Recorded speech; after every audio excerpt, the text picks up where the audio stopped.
ॐ श्रीमहागणपति सहस्रनामस्तोत्रम्। व्यास उवाच कथं नाम्नां सहस्रं स्वं गणेश उपदिष्टवान्। शिवाय तन्मम चक्ष्वलोकानुग्रहतत्परा। ब्रह्मोवाच देवदेवः पुरारातिः पुरत्रयजयोद्यमे। अनर्चनाद् गणेशस्य जातो विघ्नाकुलः किल। मनसा स विनिर्धार्य ततस्तद्विघ्नकारणम्। महागणपतिं भक्त्या समभ्यर्च्य यथाविधि। विघ्नप्रशमनोपायमपृच्छदपराजितः। सन्तुष्टः पूजया शम्भोर्महागणपतिः स्वयं। सर्वविघ्नैकहरणं सर्वकामफलप्रदम्। ततस्तस्मै स्वकं नाम्नां सहस्रमिदमब्रवीत्। अस्य श्रीमहागणपतिसहस्रनाममालामन्त्रस्य महागणपतिऋषिः अनुष्टुप् छन्दः। श्रीमहागणपतिर्देवता गम्बीजं हुं शक्तिः स्वाहा कीलकम्। श्रीमहागणपतिप्रसादसिद्ध्यर्थे जपे विनियोगः। ध्यानम् गजवदनमचिन्त्यं तीक्ष्णदंष्ट्रं त्रिनेत्रं। बृहदुदरमशेषं भूतिराजं पुराणम्। अमरवरसुपूज्यं रक्तवर्णं सुरेशं। पशुपतिसुतमीशं विघ्नराजं नमामि। ॐ गणेश्वरो गणक्रीडो गणनाथो गणाधिपः। एकदंष्ट्रो वक्रतुण्डो गजवक्त्रो महोदरः। लम्बोदरो धूम्रवर्णो विकटो विघ्ननायकः। सुमुखो दुर्मुखो बुद्धो विघ्नराजो गजाननः। भीमः प्रमोद आमोदः सुरानन्दो मदोत्कटः। हेरम्बः शम्बरः शम्भुर्लम्बकर्णो महाबलः। दन्दनो लम्पटो भीरुर्मेघनादो गणञ्जयः। विनायको विरूपाक्षो धीरशूरो वरप्रदः। महागणपतिर्बुद्धिप्रियक्षिप्रप्रसादनः। रुद्रप्रियो गणाध्यक्ष उमापुत्रो घनाशनः। कुमारगुरुरीशानपुत्रो मूषकवाहनः। सिद्धिप्रियः सिद्धिपतिः सिद्धः सिद्धिविनायकः। अविघ्नस्तुम्बुरुः सिंहवाहनो मोहिनीप्रियः। कटङ्कटो राजपुत्रः शालकः संमितोमितः। कूष्माण्डसामसम्भूतिर्दुर्जयो धूर्जयो जयः। भूपतिर्भुवनपतिर्भूतानां पतिरव्ययः। विश्वकर्ता विश्वमुखो विश्वरूपो निदिर्घृणिः। कविः कवीनां वृषभो ब्रह्मण्यो ब्रह्मणस्पतिः। ज्येष्ठराजो निधिपतिर्निधिप्रियपतिप्रियः। हिरण्मयपुरान्तस्थः सूर्यमण्डलमध्यगः। कराहतिध्वस्थः सिन्धुसलिलः पूषदन्तभित्। उमाङ्ककेलिकुतुकी मुक्तिदः कुलपालनः। किरीटी कुण्डलीहारी वनमाली मनोमयः। वैमुख्यहत दैत्यश्रीः पादाहतिजितक्षितिः। सद्यो जातस्वर्णमुञ्जमेखली दुर्निमित्तहृत्। दुःस्वप्नहृत्प्रसहनो गुणीनादप्रतिष्ठितः। सुरूपः सर्वनेत्राधिवासो वीरासनाश्रयः। पीताम्बरः खण्डरदः खण्डेन्दुकृतशेखरः। चित्राङ्गश्यामदशनो फालचन्द्रश्चतुर्भुजः। योगाधिपस्तारकस्थः पुरुषो गजकर्णकः। गणाधिराजो विजयस्थिरो गजपतिध्वजी। देवदेवः स्मरप्राणदीपको वायुकीलकः। विपश्चिद्वरदो नादो नादभिन्नबलाहकः। वराहवदनो मृत्युञ्जयो व्याघ्राजिनाम्बरः। इच्छाशक्तिधरो देवत्राता दैत्यविमर्दनः। शम्भुवक्त्रोद्भवः शम्भुकोपः शम्भुहास्यभूः शम्भुतेजा शिवा शोकहारी गौरी सुखावहः उमाङ्गमलजो गौरी तेजो भूस्वर्धुनी भवः यज्ञकायो महानादो गिरिवर्ष्मा शुभाननः सर्वात्मा सर्वदेवात्मा ब्रह्ममूर्धा ककुस्मृतिः ब्रह्माण्डकुम्भश्चिद्व्योमपालः सत्यशिरोरुहः जगज्जन्मलयोन्मेषनिमिषोऽग्न्यर्कसोमदृक् गिरीन्द्रैकरदो धर्मा धर्मोष्ठः सामबृंहितः ग्रहर्क्षदशनो वाणी जिह्वो वासवनासिकः कुलाचलांसः सोमार्कघण्टो रुद्रशिरोधरः नदीनदभुजः सर्पाङ्गुलीकस्तारकानखः भ्रूमध्यसंस्थितकरो ब्रह्मा विद्यामदोत्कटः व्योमनाभिः श्रीहृदयो मेरुपृष्ठोर्नवोदरः कुक्षिस्थयक्षगन्धर्वरक्षः किन्नरमानुषः पृथ्वीकटिः सृष्टिलिङ्गः शैलोरुर्दस्रजानुकः पातालजङ्घो मुनिपात्कालाङ्गुष्ठस्त्रयीतनुः ज्योतिर्मण्डललाङ्गूलो हृदयालाननिश्चलः हृत्पद्मकर्णिकाशालि वियत्केलिसरोवरः सद्भक्तध्याननिगडः पूजावारी निवारितः प्रतापी कस्य पशुतो गणपोऽविष्टपीबली यशस्वी धार्मिकस्वोजः प्रथमः प्रथमेश्वरः चिन्तामणिद्वीपपतिः कल्पद्रुमवनालयः रत्नमण्डपमध्यस्थो रत्नसिंहासनाश्रयः तीव्राशिरोद्धृतपदो ज्वालिनी मौलिलालितः नन्दानन्दितपीठः श्रीर्भोगदाभूषितासनः सकामदायिनी पीठस्फुरद्दुग्रासनाशयः तेजोवती शिरोरत्नं सत्यानित्यावतंसितः सविघ्ननाशिनी पीठः सर्वशक्त्यम्बुजाश्रयः लिपिपद्मासनाधारो वह्निदामत्रयाश्रयः उन्नतप्रपदो गूढगुल्भः संवृत्तपार्ष्णिकः पीनजङ्गः सृष्टजानुस्थूलो रुप्रोन्नमत्कटिः निम्ननाभिस्थूलकुक्षिः पीनवक्षा बृहद्भुजः पीनस्कन्धः कम्बुकण्ठो लम्बोष्ठो लम्बनासिकः भग्नवामरदस्तुङ्गसव्यदन्तो महाहनुः ह्रस्वनेत्रत्रयः शूर्पकर्णो निबिडमस्तकः स्तबकाकारकुम्भाग्रो रत्नमौलिर्निरङ्कुशः सर्पहारकटीसूत्रः सर्पयज्ञोपवीतवान् सर्पकोटीरकटकः सर्पग्रैवेयकाङ्गदः सर्पकक्षोदराबन्धः सर्पराजोत्तरीयकः रक्तो रक्ताम्बरधरो रक्तमाल्यविभूषणः रक्तेक्षणो रक्तकरो रक्तताल्मोष्ठपल्लवः श्वेतश्वेताम्बरधरः श्वेतमाल्यविभूषणः श्वेतातपत्ररुचिरः श्वेतचामरवीजितः सर्वावयवसम्पूर्ण सर्वलक्षणलक्षितः सर्वाभरणशोभाढ्यः सर्वशोभासमन्वितः सर्वमङ्गलमाङ्गल्यः सर्वकारणकारणम् सर्वदैककरश्चाङ्गी बीजापूरी गदाधरः इक्षुचापधरः शूली चक्रपाणिः सरोजभृत् पाशीधृतोत्पलशाली मञ्जरीभृत् स्वदन्तभृत्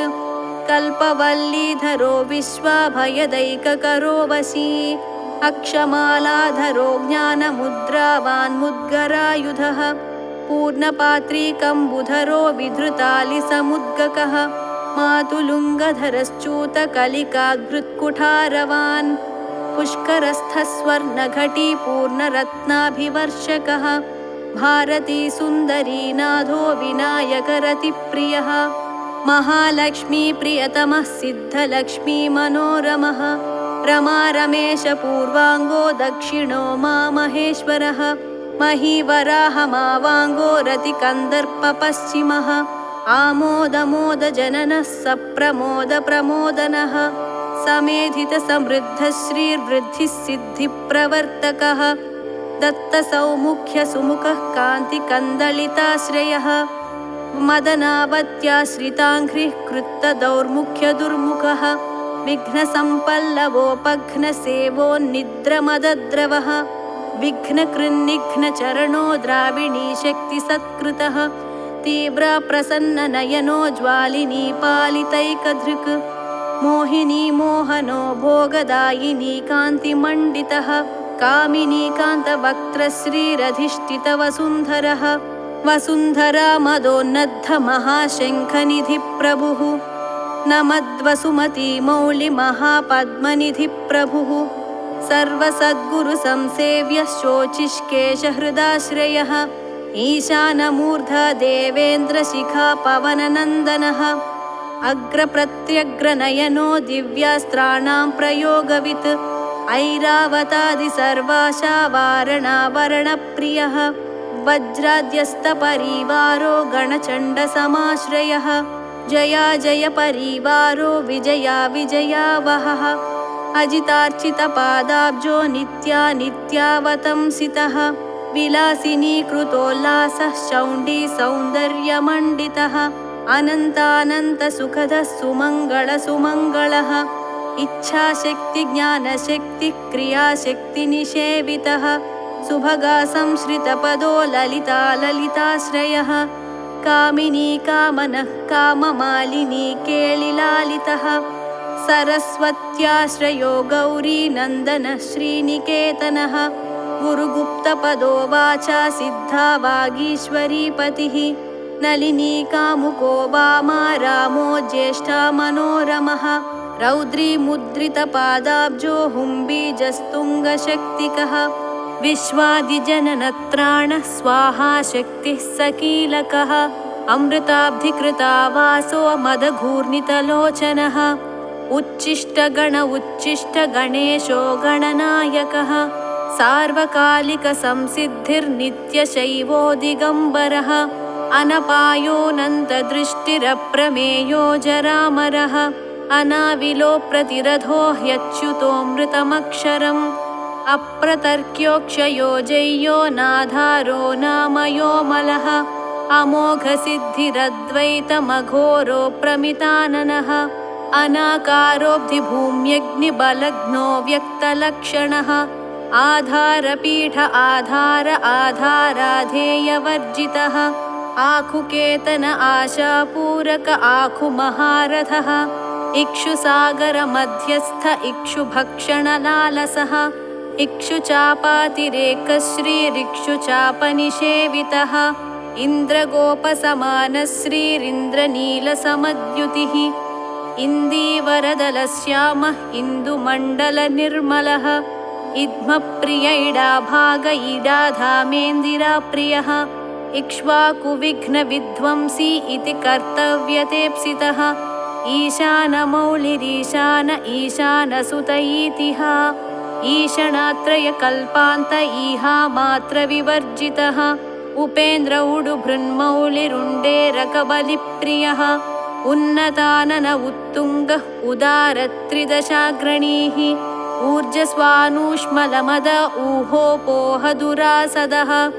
ऋग्यजुस्सामसम्भूतिर्वृद्धिसिद्धिप्रवर्तकः ऋजुचित्तैकसुलभः ऋणत्रयविमोचकः लुप्तविघ्नस्वभक्तानां लुप्तशक्तिः सुरद्विषां लुप्तश्रीर्विमुखार्चानां लूताविस्फोटनाशनः एकारपीठमध्यस्थः एकपादकृतासनः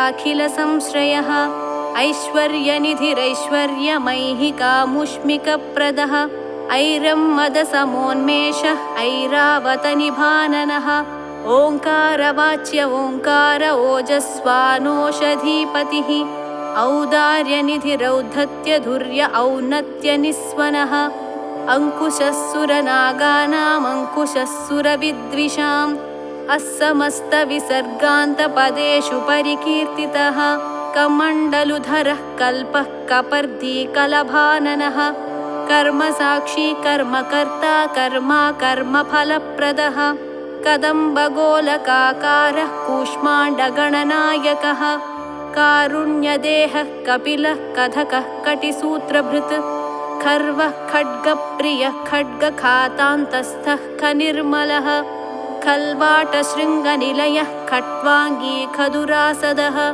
गुणाढ्यो गहनो गस्थो गद्यपद्यसुधार्णवः गद्यगानप्रियो गर्जो गीतगीर्वाणपूर्वजः गुह्याचाररतो गुह्यो गुह्यागमनिरूपितः गुहाशयो गुहाब्धिस्थो गुरुगम्यो गुरोद्गुरुः घण्टाघर्घलिकामाली घटकुम्भो घटोदरः चण्डश्चण्डेश्वरः सुहृच्चण्डीसश्चण्डविक्रमः चराचरपतिश्चिन्तामणिचर्वणलालसः छन्दोश्चन्दो वपुश्चन्दो दुर्लक्षश्चन्दविग्रहः जगद्यो निर्जगत्साक्षी जगदीशो जगन्मयः जपो जपपरो जप्यो जिह्वा सिंहासनप्रभुः झलज्झलोल्लसद्दानझङ्कारि भ्रमराकुलः टङ्कारस्फारसंरावष्टङ्कारि मणिनूपुरः ठद्वयी पल्लवान्तस्थ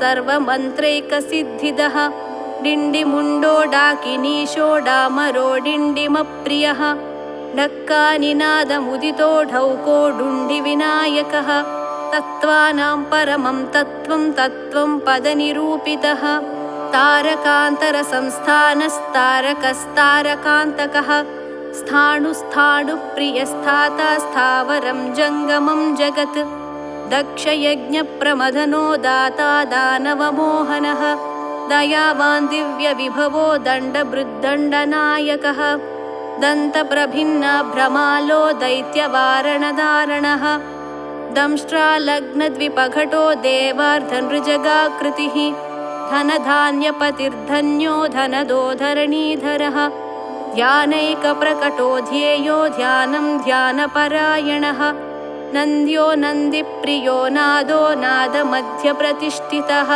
निष्कलो निर्मलो नित्यो नित्यानित्यो निरामयः परं व्योम परं धाम परमात्मा परं पदं परात्परः पशुपतिः पशुपाशविमोचकः पूर्णानन्दः परानन्दः पुराणपुरुषोत्तमः पद्मप्रसन्ननयनः प्रणताज्ञनमोचनः प्रमाणप्रत्ययातीतः प्रणतार्तिनिवारणः फलहस्तः फणिपतिः फेट्कारफाणितप्रियः बाणार्चिताङ्घ्रियुगलो बालकेळिकुतूहली ब्रह्मा ब्रह्मर्चितपदो ब्रह्मचारी बृहस्पतिः बृहत्तमो ब्रह्मपरो ब्रह्मण्यो ब्रह्मवित्प्रियः बृहन्नादाग्र्यचीत्कारो ब्रह्माण्डावलिमेखलः भ्रूक्षेपदत्तलक्ष्मीको भर्गो भद्रो भयापहः भगवान् भक्तिसुलभो भूतिदो भूतिभूषणः भव्यो भूतालयो भोगदाता भ्रूमध्यगोचरः मन्त्रो मन्त्रपतिर्मन्त्री मदमत्तमनोरमः मेखलावान् मन्दगतिर्मतिमत्कमलेक्षणः महाबलो महावीर्यो महाप्राणो महामनः यज्ञो यज्ञपतिर्यज्ञगोप्ता यज्ञफलप्रदः यशस्करो योगगम्यो याज्ञिको याजकप्रियः रसो रसप्रियो रस्यो रञ्जको रावणार्चितः रक्षो रक्षाकरो रत्नगर्भो राज्यसुखप्रदः लक्ष्यं लक्ष्यपदो लक्ष्यो लयस्थो लड्डुकप्रियः लानप्रियो लास्यपरो लाभकृल्लोकविश्रुतः वरेण्यो वह्निवदनो वन्द्यो वेदान्तगोचरः विकर्ता विश्वतश्चक्षुर्विधाता विश्वतोमुखः वामदेवो विश्वनेता वज्रिवज्रनिवारणः विश्वबन्धनविष्कम्भाधारो विश्वेश्वरप्रभुः शब्दब्रह्मशमप्राप्य शम्भुशक्तिगणेश्वरः शास्ताशिखाग्रनिलयः शरण्यः शिखिरीश्वरः षड्ऋतुकुसुमस्रग्वी षडाधारः षडक्षरः संसारवैद्यः सर्वज्ञः सर्वभेषजभेषजं सृष्टिस्थितिलयक्रीडः सुरकुञ्जरभेदनः सिन्दूरितमहाकुम्भः सदसद्व्यक्तिदायकः साक्षी समुद्रमथनः स्वसंवेद्यः स्वदक्षिणः स्वतन्त्रः सत्यसङ्कल्पसामगानरतः सुखी हंसो हस्तिपिशाचीशो हवनं हव्यकव्यभुक् हव्यो हुतप्रियो हर्षो हृल्लेखा मन्त्रमध्यगः क्षेत्राधिपक्षमा भर्ता क्षमा परपरायणः क्षिप्रक्षेमकरः क्षेमानन्दः क्षोणीसुरद्रुमः धर्मप्रदोर्धदः कामदाता सौभाग्यवर्धनः विद्याप्रदो विभवदो भुक्तिमुक्तिफलप्रदः आभिरूप्यकरो वीरश्रीप्रदो विजयप्रदः सर्ववश्यकरो गर्भदोषः पुत्रपौत्रदः मेधादः कीर्तिदः शोकहारी दौर्भाग्यनाशनः प्रतिवादिमुखस्तम्भो रुष्टचित्तप्रसादनः पराभिचारशमनो दुःखभञ्जनकारकः लवस्त्रुटिः कलाकाष्ठा निमेषस्तत्परः क्षणः घटीमुहूर्तं प्रहरो दिवानक्तमहर्निशं पक्षो मासोयनं वर्षं युगं कल्पो महालयः राशिस्तारातिथिर्योगो वारः करणमंशकं लग्नं होराकालचक्रं मेरुः सप्तर्षयो ध्रुवः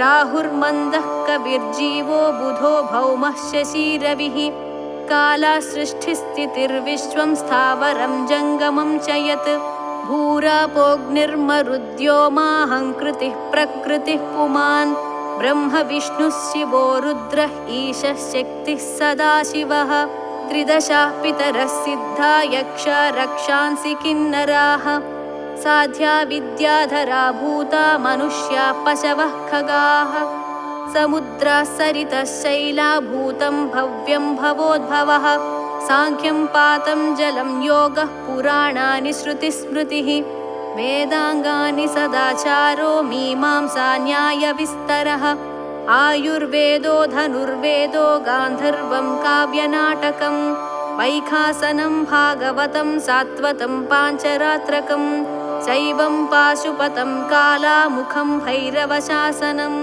शाक्तं वैनायकं सौरं जैनमार्हतसंहिता सदसद्व्यक्तमव्यक्तं सचेतनमचेतनं बन्धो मोक्षः सुगं भोगो योगः सत्यमणुर्महान् स्वस्ति हुं फट् स्वधा स्वाहा स्रौ षड्वौ षड्वषण्णमः ज्ञानं विज्ञानमानन्दो बोधः संविच्छमो यमः एक एकाक्षराधारः एकाक्षरपरायणः एकाग्रधीरेकवीरः एकानेकस्वरूपधृक् द्विरूपो द्विभुजो द्व्यक्षो द्विरदो द्विपरक्षकः द्वैमातुरो द्विवदनो द्वन्द्वातीतो द्वयातिगः त्रिधामा त्रिकरस्त्रेता त्रिवर्गफलदायकः त्रिगुणात्मा त्रिलोकादिस्त्रिशक्तिशस्त्रिलोचनः चतुर्बाहुश्चतुर्दन्तश्चतुरात्मा चतुर्मुखः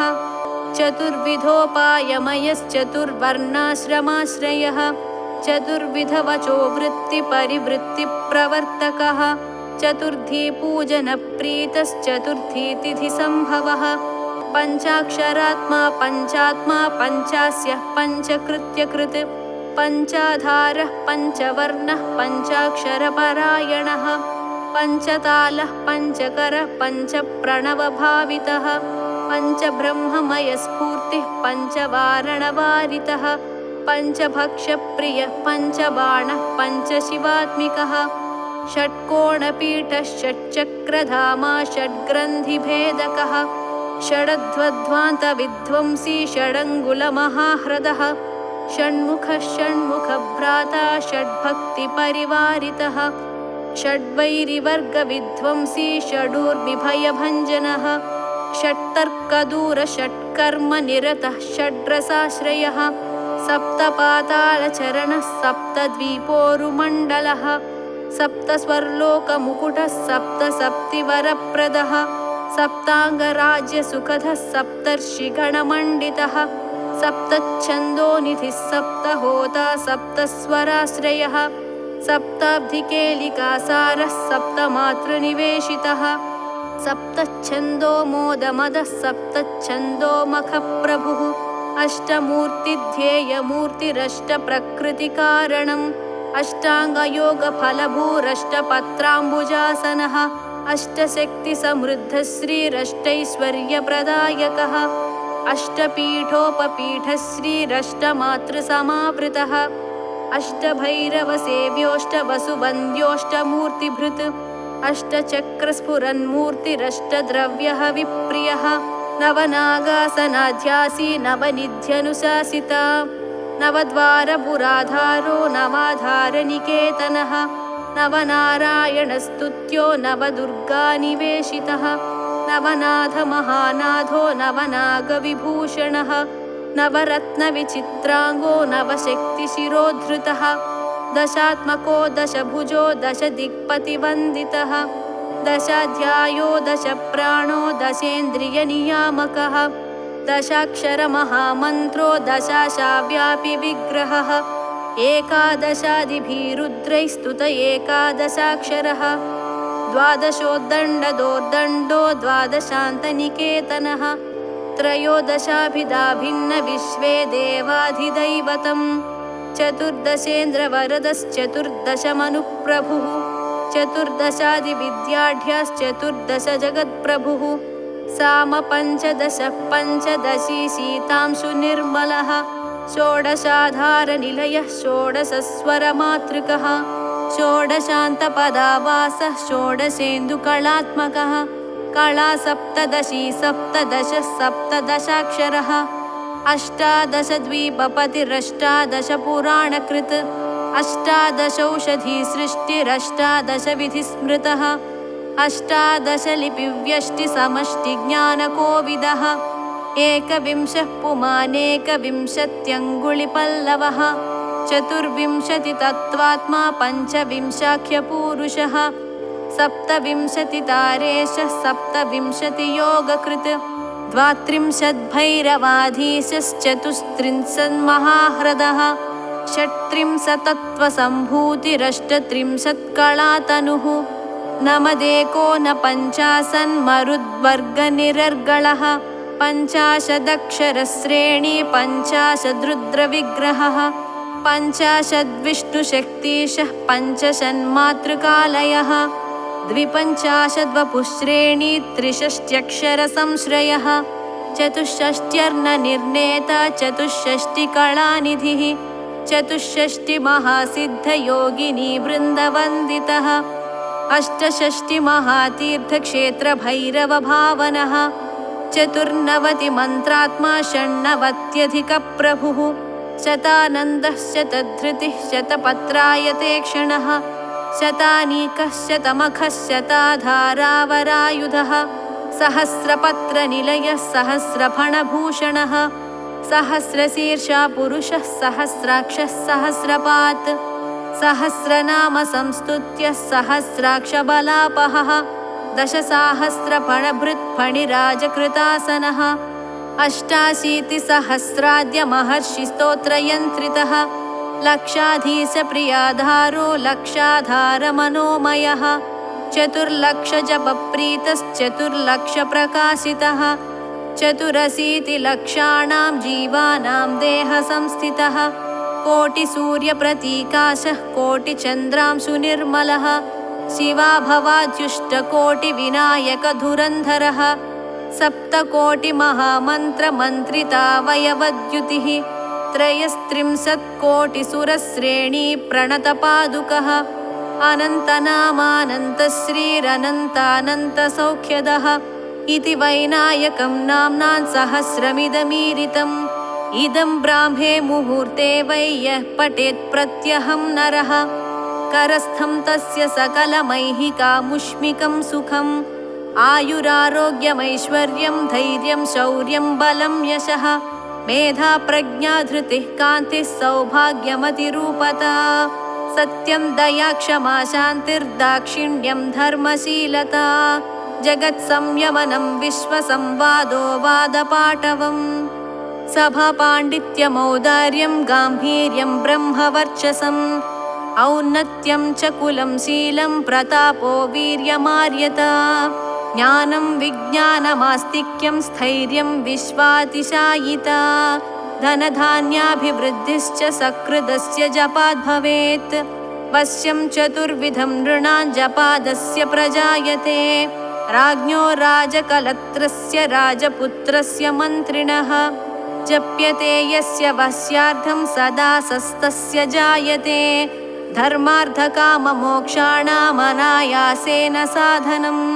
चाकिनी डाकिनी रक्षो यक्षो रगभयापहं साम्राज्यसुखदं चैव समस्तरिपुमर्दनं समस्तकलहध्वंसि दग्धबीजप्ररोहणं दुःखप्रशमनं क्रुद्धस्वामिचित्तप्रसादनं षट्कर्माष्टमहासिद्धित्रिकालज्ञानसाधनं परकृत्योपशमनं परचक्रविमर्दनं सङ्ग्रामरङ्गे सर्वेषामिदमेकं जयावहं सर्वबन्ध्यात्वदोषघ्नं गर्भरक्षैककारणं पठ्यते प्रत्यहं यत्र स्तोत्रं गणपतेरिदं देशे तत्र न दुर्भिक्षमीतयो दुरितानि च न तद्गृहं जहाति श्रीर्यत्रायं पठ्यते स्तवः क्षयकुष्ठप्रमेहार्शो भगन्धरविसूचिकाः गुल्मं प्लीहानमश्मानमतिसारं महोदरं कासं श्वासमुदावर्तं शूलशोकादिसम्भवं शिरोरोगं वमिंहिक्कां गण्डमालामरोचकं वातपित्तकफद्वन्द्वत्रिदोषजनितज्वरम् आगन्तुं विषमं शीतमुष्णं चैकाहिकादिकम् इत्याद्युक्तमनुक्तं वा रोगं दोषादिसम्भवम् सर्वं प्रशमयत्यासु स्तोत्रस्यास्य सकृज्जपात् सकृत्पाठेन संसिद्धिस्त्रीशूद्रपतितैरपि सहस्रनाममन्त्रोऽयं जपितव्यः शुभाप्तये महागणपते स्तोत्रं सकामः प्रजपन्निदम् इच्छितान् सकलान् भोगानुपभुज्येह पार्थिवान् मनोरथफलैर्दिव्यैर्व्योमयानैर्मनोरमैः चन्द्रेन्द्रभास्करोपेन्द्र ब्रह्म सर्वादिसद्मसु कामरूपः कामगतिः कामतो विचरन्निह भुक्त्वा यथेप्सितान् भोगानभीष्टान् सह बन्धुभिः गणेशानुचरो भूत्वा महागणपते प्रियः नन्दीश्वरादिसानन्दी नन्दितः सकलैर्गणैः शिवाभ्यां कृपया पुत्रनिर्विशेषं च लालितः शिवभक्तः पूर्णकामो गणेश्वरवरात् पुनः जातिस्मरो धर्मपरः सार्वभौमोऽभिजायते निष्कामस्तु जपन्नित्यं भक्त्या विघ्नेशतत्परः योगसिद्धिं परां प्राप्य ज्ञानवैराग्यसंस्थितः निरन्तरोदितानन्दे परमानन्दसंविदि विश्वोत्तीर्णे परे पारे पुनरावृत्तिवर्जिते लीनो वैनायके धाम्नि रमते नित्यनिर्वृतः यो नामभिर्हुनेदेतैरर्चयेत् पूजयेत् नरः राजानो वश्यतां यान्ति रिपवो यान्ति दासतां मन्त्राः सिद्ध्यन्ति सर्वेऽपि सुलभास्तस्य सिद्धयः मूलमन्त्रादपि स्तोत्रमिदं प्रियतरं मम नभस्ये मासि शुक्लायां चतुर्थ्यां मम जन्मनि दूर्वाभिर्नामभिः पूजां तर्पणं विधिवच्चरेत् अष्टद्रव्यैर्विशेषेण जुहुयाद्भक्तिसंयुतः तत्स्येप्सितानि सर्वाणि सिद्ध्यन्त्यत्र न संशयः इदं प्रजप्तं पठितं पाठितं श्रावितं श्रुतं व्याकृतं चर्चितं ध्यातं विमृष्टमभिनन्दितम् इहामुत्र च सर्वेषां विश्वैश्वर्यप्रदायकम् स्वच्छन्दचारिणाप्येष येनायं धार्यते स्तवः स रक्ष्यते शिवोर्भूतैर्गणैरध्युष्टकोटिभिः पुस्तके लिखितं यत्र गृहे स्तोत्रं प्रपूजयेत् तत्र सर्वोत्तमा लक्ष्मीः सन्निधत्ते निरन्तरम् दानैरशेषैरखिलैर्व्रतैश्च तीर्थैरशेषैरखिलैर्मखैश्च न तत्फलं विन्दति यद्गणेशसहस्रनाम्नां स्मरणेन सद्यः एतन्नाम्नां सहस्रं पठति दिनमणौ प्रत्यहं प्रोज्जिहासे सायं मध्यं दिने वा त्रिश्रवणमथवा सन्ततं वा जनो यः सस्यादैश्वर्यधुर्यः प्रभवति वचसां कीर्तिमुच्चैस्तनोति प्रत्यूहं हन्ति विश्वं वशयति सुचिरं वर्धते पुत्रपौत्रैः अकिञ्चनोऽपि मत्प्राप्तिचिन्तको नियताशनः जपेत्तु चतुरो मासान् गणेशार्चन तत्परः दरिद्रतां समुन्मूल्य सप्तजन्मानुगामपि लभते महतीं लक्ष्मीमित्याज्ञा पारमेश्वरी आयुष्यं वीतरोगं कुलमतिविमलं सम्पदश्चार्तदानाः कीर्तिर्नित्यावदाता भणितिरभिनवा कान्तिरव्याधिभव्या पुत्राः सन्तः कलत्रं गुणवदभिमतं यद्यदेतच्च सत्यं नित्यं यस्तोत्रमेतत् पठति गणपतेस्तस्य हस्ते समस्तं गणञ्जयो गणपतिर्हेरम्बोधरणीधरः महागणपतिर्लक्षप्रदक्षिप्रप्रसादनः अमोघसिद्धिरमितो मन्त्रश्चिन्तामणिर्निधिः सुमङ्गलो बीजमाशा पूरको वरदः शिवः काश्यपो नन्दनो वाचा सिद्धो ढुण्डिविनायकः मोदकैरेभिरत्रैकविंशत्या नामाभिः पुमान् यः स्तौति मद्गतमना ममाराधन तत्परः स्तुतो नाम्नां सहस्रेण तेनाहं नात्र संशयः नमो नमः सुरवरपूजिताङ्घ्रये नमो नमः निरुपममङ्गलात्मने नमो नमो विपुलपदैकसिद्धये नमो नमः करिकलभाननायते किङ्किणीगणरणितस्तव चरणः प्रकटितगुरुमतिचरितविशेषः मदजललहरी कलितकपोलः शमयतु दुरितं गणपतिदेवः इति श्रीगणेशपुराणे उपासनखण्डे महागणपतिप्रोक्तं श्रीमहागणपतिसहस्रनामस्तोत्रं सम्पूर्णम्।